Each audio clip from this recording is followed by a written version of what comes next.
I always tell this story. I'm going to say it again for the new people. And I love saying it because it happened to me.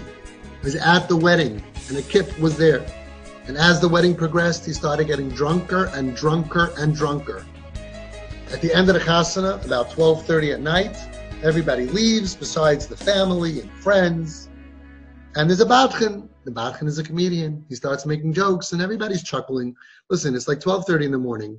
How funny can this guy possibly be that we would actually laugh? People are cold already. The women are all bundling up for the night. It's freezing. People are eating whatever they could find. It's not a fun time. And the guy tells a stupid joke that you heard for the 400th time, and it's the middle of the night, and you're not interested. And this guy is so drunk, he's laughing, making such a scene. The father's friends came over to him because they knew in advance, and they started saying, "Oh, Avrami, come here.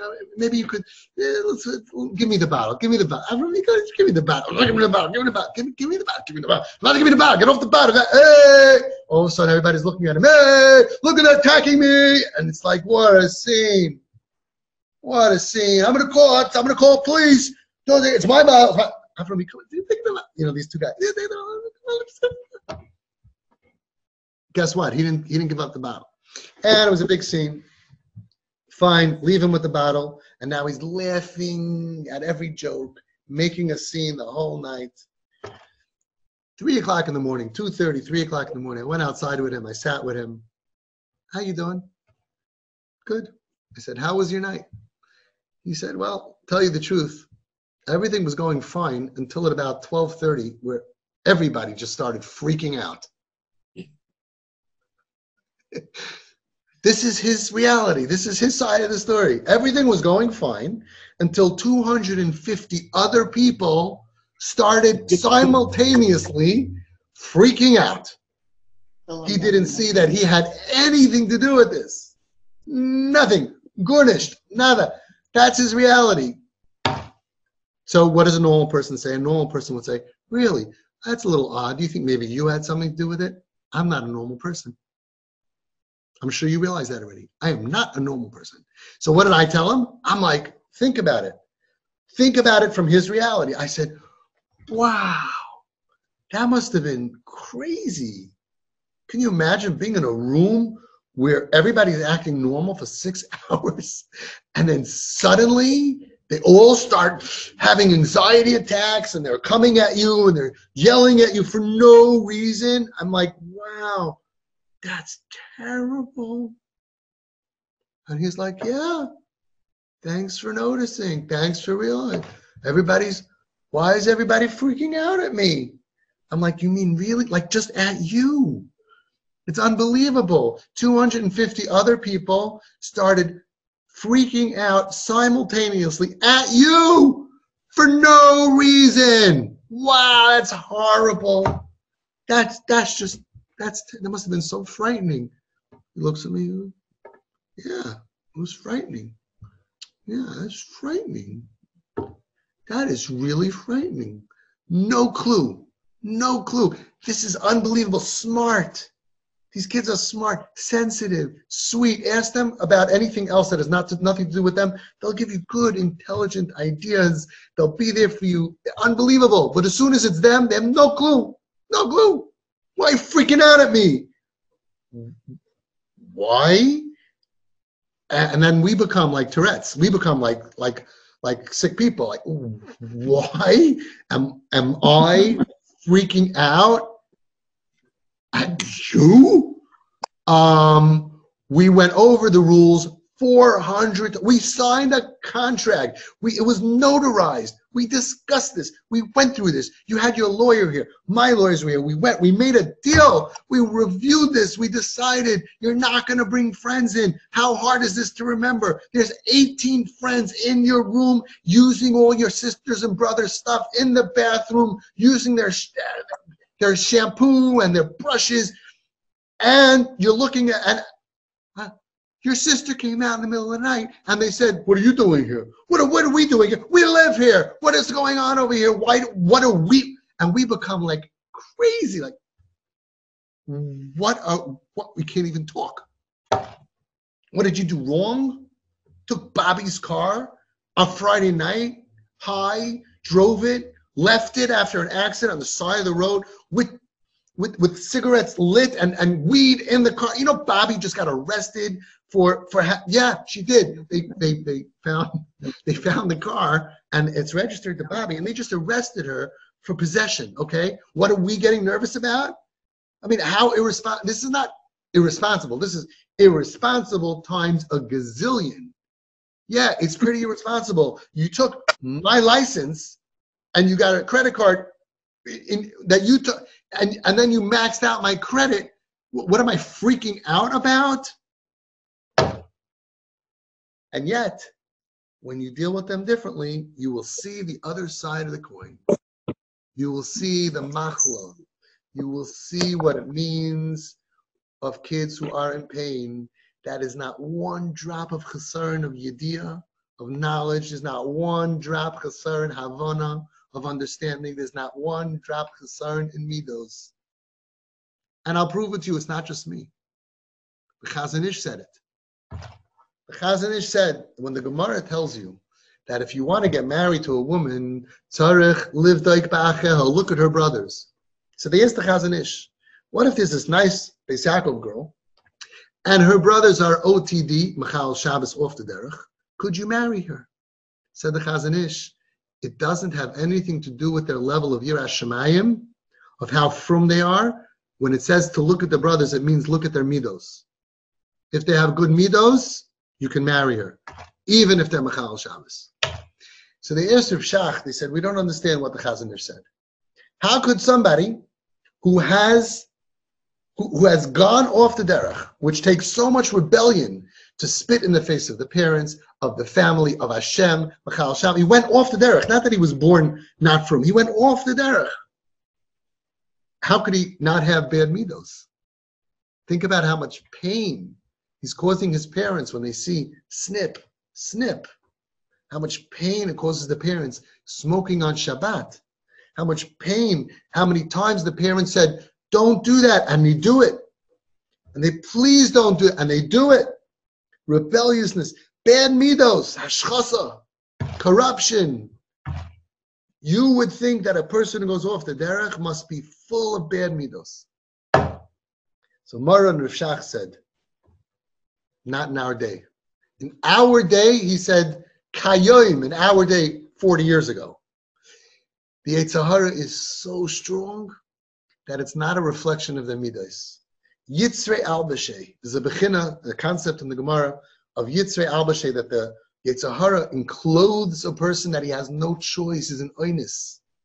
He says they're like anusim because of the tremendous Yetzer Hara, and it does not reflect bad midos. The kids who go off the derech are not missing Uncle Moishi.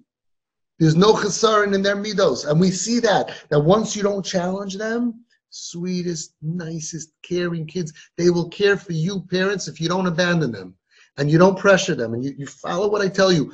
I have hundreds of parents that will testify. They will be there for you until the last minute. They will care for you more than all of your other kids put together. Baduk u'manusa. You're going to be in the old age home and you're going to say, wow, round the clock nurses to take care of me. I don't have insurance for that. Who paid for that? KiP. They will care for you and care for you and get baduk u'manusa. I'll give you my guarantee. I don't guarantee anything except that. Because when you treat them with kindness and mercy in their dark years, they will never forget you. And I have hundreds of parents that will testify. You'll be in that old age home. You're going to want to thank me. I hope you can find me. I hope you find my phone number. You'll say, Avi, you were right. But you won't have to wait that long. Avi, you were right. I had parents who came here.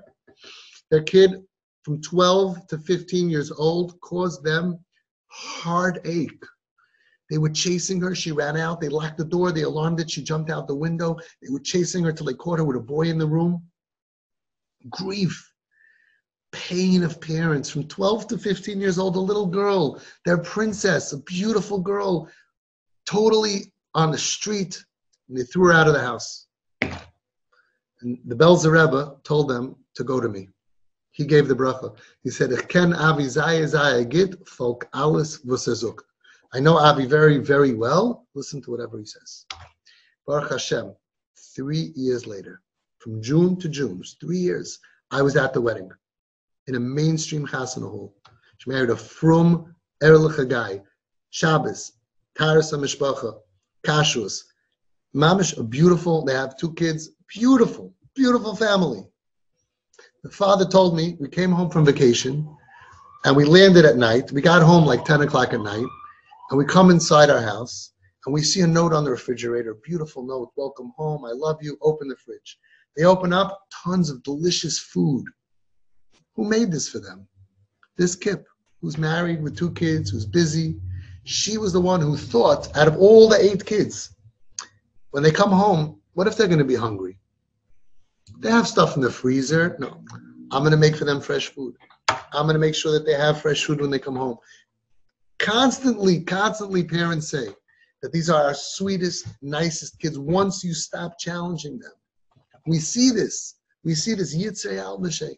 So that's the story. The story was that 40 years ago, it was determined by Das Torah that the kids would go off the derech. It's not a chesaron in midos.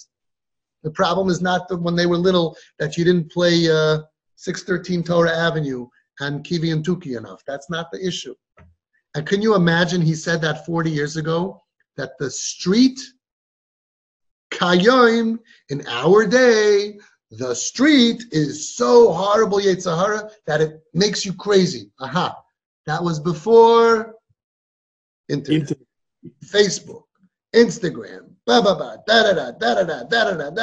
Today, the street, do you know that 40 years ago, on television, you couldn't say the word pregnant? Can you imagine this? It's not a joke. Look it up. You couldn't say the word. Now, I don't even want to talk about the standards. What would he say today? Today, for sure, it's not a midos problem. It's not a midos problem. It's not a lack of kibbud aim, even though they tell you things, Rahman al-Islam, they could tell you how many parents told me, showed me texts, voice notes, can't even say the words. Shem Malchus. Shem Umalchus. F-U-C-K. Drop, dead. Don't come to I'm not going to come to your Levaya. Don't go drop. F thing, F. Say the F word to your parents.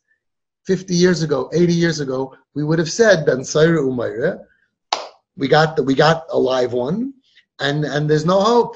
And these same kids, you look at them when they're treated nicely, and they get older, and they get mature, these same exact kids, they're mamish mechabed, the parents, fully.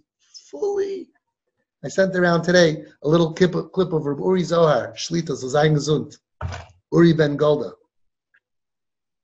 And you see the video that he made with his son 15 years ago, and his son is challenging him. And now his son is Erlich. He saw a picture of his son. Unbelievable. From Erlich. I met him. He's a Tyra guy.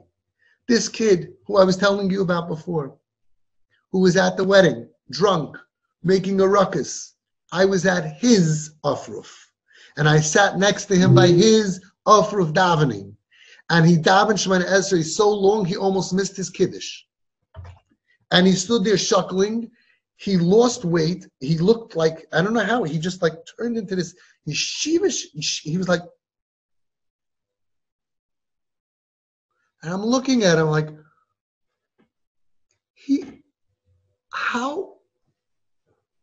what did I do in the last 3 years? He went in 3 years from loud, obnoxious, look at me, fat midos, balgaiva, self-centered, drug addict, drinking, weed, F you, to the whole world. Mamish, you can meet him. And now I'm at his Ofruf, and he's sitting and learning. He's in Eretz Yisrael, he's a lifer. His last name is not lifer. He's a lifer. He plans Be'ezus Hashem to sit and steig in Eretz Yisrael forever. He's on life support. True story.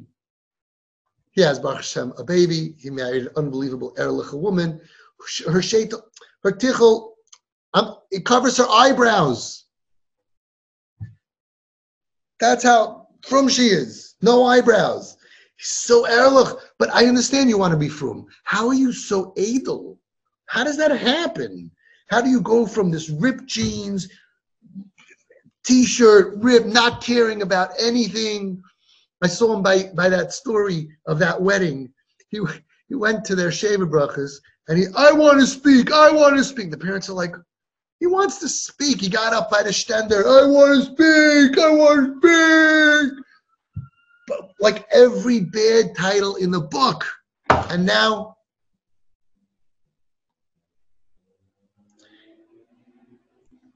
covered my father, my mother.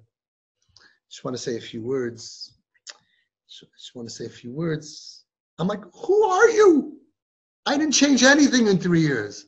He became a Gadol Adar. And you know what his speech was? He thanked his mommy and his tati. Thank you. You didn't give up on me. You didn't think that's who I really was just because I acted that way out of pain. You never abandoned me. You never gave up on me. You believed in me even when I didn't believe in myself. You kept me home and close when everybody else said, I'm a bad seed, I'm a bad apple, get rid of me. You didn't listen. His speech, he thanked his parents like your children will thank you. They will. You never gave up on me. I don't know how you did it. I don't know how. I remember the time I came home with the da-da-da-da-da, and I did da-da-da-da-da, and you were smiling. I love you. You're always welcome. I believe in you. We're going to get through this together. Wow, Tati, remember when you told me those words? We're going to get through this together. I couldn't believe it. Mommy, you remember when you came over to me with food? I stole your credit card. I bashed up the car. I came home and you said, I think I made you some food. I figured you're probably hungry. What? 4 o'clock in the morning when I snuck into the house with my friends and you came and you said, barbecue time. We have a parent in our group who constantly for many years, several times a week, stays up or wakes up at night to make supper for his daughter who needs Tati's chicken and whatever reason, and he sets the alarm at 3 o'clock in the morning to make supper with a smile.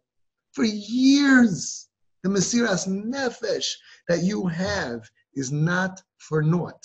You will, Be'ezus Hashem, get that letter that these kids always write. So many of you have gotten it on Mother's Day. Nobody in your family celebrates Mother's Day like the KiPs do. The appreciation comes. You say, where's the other kids? Where's the other kids? On your birthdays, you're going to get it, like I get all the time from you guys. I get texts from you, right? You're shaking your head. Hello, I'm looking at you. You don't know who I'm looking at, but I'm looking at you in Israel. What a letter you got. Read it to the Olam after I'm done with this. I don't want you to get caught on video. But read it to everyone. The letter you got, none of your other kids feel that way about you. Anybody else ever wrote that to you, ever? Did anybody else say that to you? That's when maybe they'll think about it. She's already telling you her whole speech, her whole Leviah speech. Because you're there for her and she knows it in her nefesh. She knows in her nefesh, I am such a loser right now that I can't keep anybody. But these people, there are no parents in the world like you. How many of you have gotten that? You've gotten that. Yes. There's nobody like you. You will all get that. And then you'll realize, yep, that's the first right thing that he said in 10 years. There is nobody like you. There's nobody on earth like TP parents who are mamish yud gimel midas harachamim. Ta'imer devaira. You are living examples every day. You're doing each one. Racham, Chanan, Erechapayim, Racham and Erechapayim, Chanan and Rav Chesed, Leitzach Chesed Lalav. You're doing them all. And Hashem is looking down at you and he's mispoil. Wow. Wow, what nachas ruach to Hashem. Could be the biggest gedolim in the world who are not using the Yud Gimel Midas as their way of dealing with their children. It's such an unbelievable Kiddush Hashem. I know for sure. When Mashiach comes, it's going to be the Heishav Leiv Avos Albanim, Leiv Banim Al Avosam. The Heishav Leiv Avos Albanim, that's you. Your hearts are returning to the children. And then v'lei banim alav oisam. You go first. And you parents are mamish going to be at that front row. Front row, Mashiach comes. I have no doubt about it. I have no doubt about it. And you deserve it. You deserve it every day for valiantly fighting the fight of being strong and loving your kids, not because of unconditional love and you have to love whatever choices your kids make. No, because you know that this is not the real kid. You know that hijacked deep inside of this action and these ideas and these shittas, you know, deep down is your child. Shloisha shutfim ba'adam, Mami, Tati, and Hashem. How did you end up with a dirty, rotten liberal? Not happening, my friends. That's not the real kid. No, it's a beautiful chelik lekam imal mamish. A chelik lekam imal. Do you believe it? Do you believe it? How could you think that this kid really, really, really behaves this way? That's who his essence is. We've done enough for tonight. You know the Nesiv Shalom on Essence and Mikra, Etzem and Mikra, and especially the Tanya and all the Svarim. And we have to remember that we don't even need that. Mibsarai echazeh.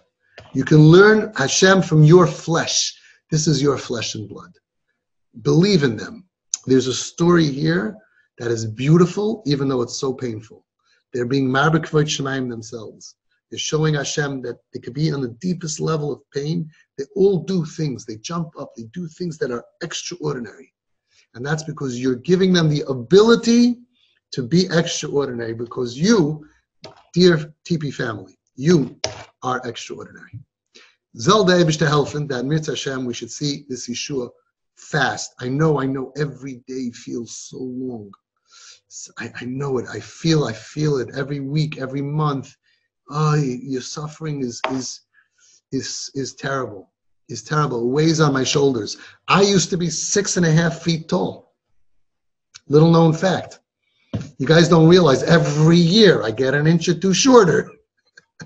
I started off like this, and all of a sudden I'm like, next year I'm going to say, hi, I'm Avi. I'm here to help you with your kids, you know. I'm shrinking right before your eyes. We're going to go ahead and we're going to enjoy the simcha. That's what lets me grow.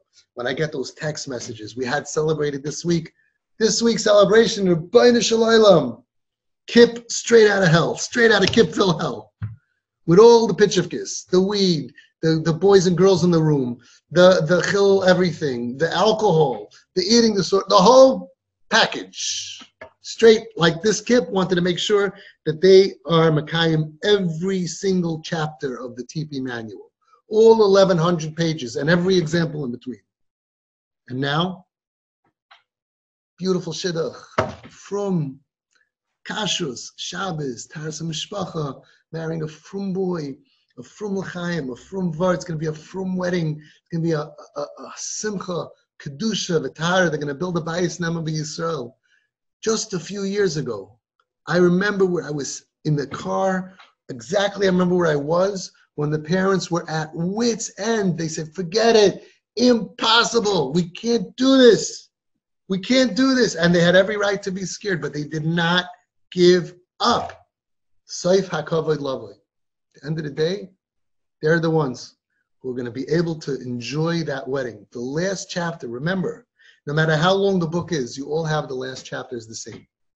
The last page of your story is walking your kid down the aisle to a beautiful chuppah, Kedas Moshe v'Yisrael. May we see them all recover quickly, and you have to stay healthy enough so that way you're not walking with that walker with the tennis balls in the bottom. You got to keep yourselves healthy and strong with emunah and bitachon in Hashem and in your kid. Emunah and bitachon in this child, in this neshama, in this chelik lekam imal. You got to believe in this kid when the whole world tells you, no, throw the kid out. No good is going to come out of this kid. Oh, if I had $1 for every Yiddish kind that they said that about, I'd be a rich guy. Okay? We're strong in our belief in Hashem. We're strong in belief in our neshama that we have made and created together with Hashem. And we believe Emunah Shlema in Hashem that He can do anything, and He will do, and He'll save our kid. And we believe Emunah Shlema in the Koyach HaTomon, in the buried energy and power of this neshama. This is not a person. This is not like a being, an animal. This is a neshama that is within the body, within the story of pain and trauma of our dar, is deep inside, is a beautiful, shining neshama, ner Hashem, nishmas adam. It's a light that does not get extinguished. And you're clearing away the schmutz every day and every week. You're bailing them out, and you're boosting the self-esteem, and you're providing a smile, and you're giving a hug, and you're pulling them out of shal tachtis with your own hands, with hugs, and using only the Yud Gimel Midas, using only the Midas that all of the tzaddikim used throughout the generations. Nobody ever used any of these. You got to put down your foot. It's your house. Even Goyim know that you can't walk around. It's all from the Goyim. You're using tzaddikim skills. You're using what all of the Gedolei Hador always used, these skills. Nothing else. I'll end with a quick story. So I just did it today. It's a story of a boy. He was off the derech. He actually had no shaykhs to Yiddishkeit at all. His parents were Holocaust survivors, and they weren't interested in Yiddishkeit. And he was from the street. He was a real street kid. Even compared to all the street kids, he already had a nickname, the criminal. He was the criminal. And Shabbos afternoon, he was up with his friends playing soccer on Shabbos. And he kicked the ball, and somehow went flying, and he hurt. It fell right into the head of the Rav of the shul. The Chashuva Rav was going out of shul Shabbos, got hit in the head by a soccer ball, knocked his hat off, and the hat went flying. Just imagine, what would you do? This rabbi, a little bit different than expected, right? He goes ahead, he picks up his hat, puts it on his head calmly, starts walking over to the boys. Walks over to the boy who kicked it. The Reish V'Rishayin L'chol Davar Shebe Bad. The criminal. Walks over to him. So the kid, he sees a situation. The rabbi's coming to him, probably going to give him attitude. So right away he tells him, "Oh, Rabbi, you came to join us? You want to play some soccer? Huh?" Attitude. By then, whoever wasn't out until now would say, "That's it. That's it. Attitude. He's giving me attitude. Not enough that you knocked my head, almost my head off. Not enough that you knocked my head off. Now you're giving me attitude." Not this rabbi. This rabbi's different. He looks at him and says, "No, maybe you're hungry. Would you like some food?" Am I hungry? I like some food. The kid thinks to himself, he wants to play. I'll play. Yeah, I'm actually really hungry. I'm starving. I'd love to have some food. Yeah, Rabbi. Good, come with me. Okay, guys, I'm going to have some food. What the heck does this guy want from me? Food? I'll give him food. Goes, Rabbi comes, gives him food, eats. Would you like some more? Yeah, Rabbi, I'd love some more. I'm starving. I didn't eat all day. Gives him another portion. The kid found out later, parenthetically, that this leader, this Rav, was actually very poor. And he gave this guy, this stranger, he gave him his own Shabbos Suda. He had no food after the Shabbos Suda. He gave away the only food that he has to a total stranger who is not who doesn't care about Shabbos or Suda, with tremendous, terrible attitude, no respect. He gave him his Shabbos meal. Afterwards, he says, maybe you want to take a nap, you want to rest up. Yeah, I could use a nap. Sure, I'll take a nap.